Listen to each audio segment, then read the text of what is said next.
नमस्ते विद्यार्थी मित्रों, आज अपने धोरण 8 विषय हिंदी प्रकरण 8 माँ क एक कहानी। तो इसका प्रकार है कविता। तो इसके लेखक का नाम है मैथिली शरण गुप्त। राष्ट्र कवि मैथिली शरण गुप्त का जन्म सन 1886 में चिरगांव जिला झांसी उत्तर प्रदेश में हुआ था। बचपन से ही कविता में उनकी रुचि थी। आचार्य महावीर प्रसाद द्विवेदी जी की प्रेरणा से वे खड़ी बोली की ओर मुड़े और उनकी कविता में निखार आया। उन्होंने अपनी कविताओं में भारतीय जीवन को समग्रता से समझने एवं प्रस्तुत करने का प्रयास किया है। खड़ी बोली हिंदी के आरंभिक उन्नायकों में से एक थे। साकेत गुप्त जी द्वारा लिखित महाकाव्य है। इसके अतिरिक्त यशोधरा, पंचवटी, भारत भारती तथा जयद्रथ वध आदि इनकी मुख्य काव्य कृतियाँ हैं। इनकी मृत्यु सन 1964 में हुई। तो मारने वाले से बचाने वाला बड़ा होता है, यह उक्ति चरितार्थ हुई है गौतम बुद्ध के जीवन से। संवाद शैली की इस कविता में गौतम बुद्ध के बचपन की एक घटना का उल्लेख है, जिसमें उनका पुत्र राहुल माँ यशोधरा से राजकुमार सिद्धार्थ की उसी कहानी को दोहराने का आग्रह करता है जिससे उपर्युक्त युक्ति परिभाषित हुई थी। तो विद्यार्थियों, હવે આપણે कविता જોઈએ। माँ क एक कहानी। बेटा समझ लिया क्या तूने मुझको अपनी नानी। એટલે કે રાહુલ યશોધરાને કહે છે કે માં એક વાર્તા કહે। યશોધરા કહે છે, બેટા તે મને તારી નાની સમજી લીધી છે કે શું?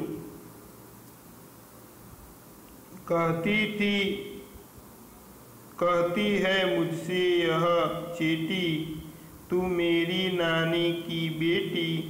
कह माँ कह लेटी ही लेटी, राजा था या रानी। माँ कह एक कहानी।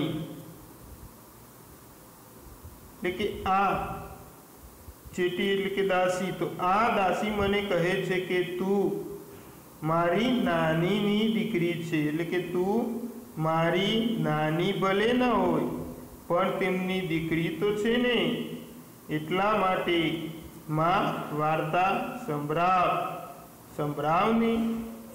સુતા સુતા જ સંભળા। એક રાજા હતો કે એક રાણી હતી। तू है हठी मानव धन मेरे, सुन उपवन में बड़े सवेरे। तात भ्रमण करते थे तेरे, जहाँ सुरभि मन मानी, जहाँ सुरभि मन मानी। हाँ माँ यही कहानी।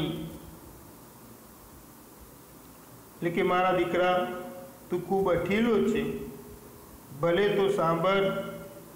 एक दिवस वहेली सवारे तारा पिता बगीचाમાં ફરી રહ્યા હતા।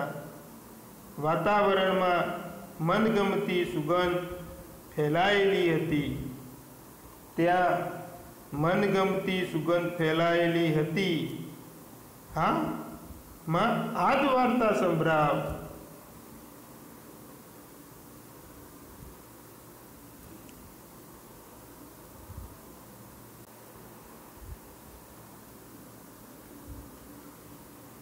वर्ण वर्ण के फूल खिले थे, जलमल कर हिम बिंदु जिले थे। हल्के झोंके हिले मिले ते लहराता था पानी, लहराता था पानी, हाँ हाँ यही कहानी।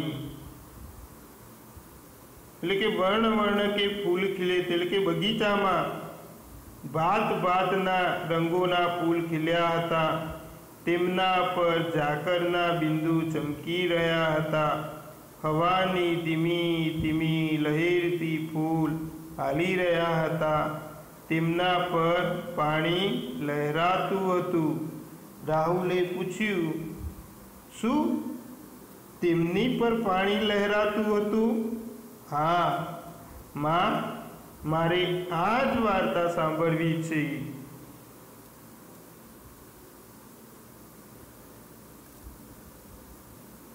गाते थे खग कल कल स्वर से, सहसा एक हंस ऊपर से गिरा, बिगड़ होकर खग सर से, हुई पक्ष की हानि, हुई पक्ष की हानि, करुणा भरी कहानी।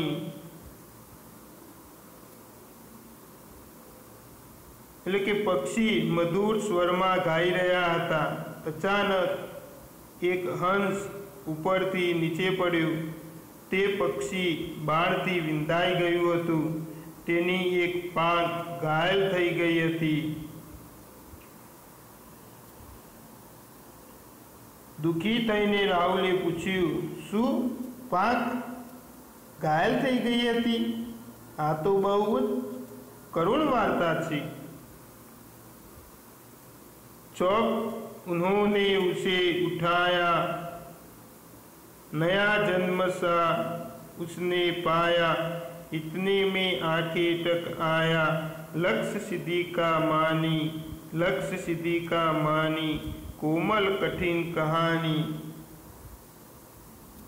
लेकिन तारा पिताए चमकीने तेने उपाड़ी, एमना स्पर्शथी पक्षीए नव जीवन प्राप्त कर्યું। તે જ વખતે શિકારી ત્યાં આવી પહોંચ્યો। તેને એ વાતનું અભિમાન હતું કે તેનું નિશાન બરાબર સદાયું હતું। શું બરાબર નિશાન સાધનારો અભિમાની? આ તો કોમળ અને કઠોર વાર્તા છે।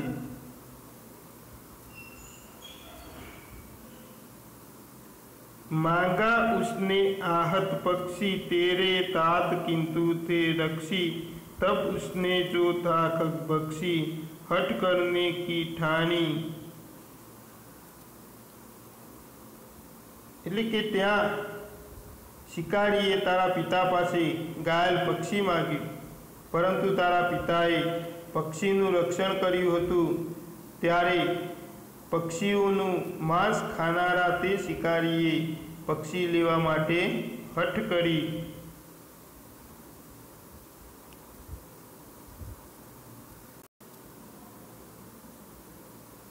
हट करने की ठानी, अब बढ़ चली कहानी। એટલે કે રાહુલ બોલ્યો, તેને હઠ કરી ત્યારે તો હવે મામલો બહુ વધી ગયો। हुआ विवाद सदय निर्दय में, उभय आग्रही थे स्व विषय में, गई बात तब न्यायालय में, सुनी सभी ने जानी, सुनी सभी ने जानी, व्यापक हुई कहानी। लेकिन आम सदय અને નિર્દય બંને વચ્ચે વિવાદ થવા लाग्यो। બંને પોતપોતાની વાત પર અડી ગયા હતા। ત્યારે વાત ન્યાયાલયમાં પહોંચી। ત્યાં સૌએ આ વાત સાંભળી અને બધા સમજ્યા। રાહુલે પૂછ્યું, શું સૌએ વાત સાંભળી અને બધા આ વાત સમજ્યા? ત્યારે તો આ વાત ચારે બાજુ ફેલાઈ ગઈ।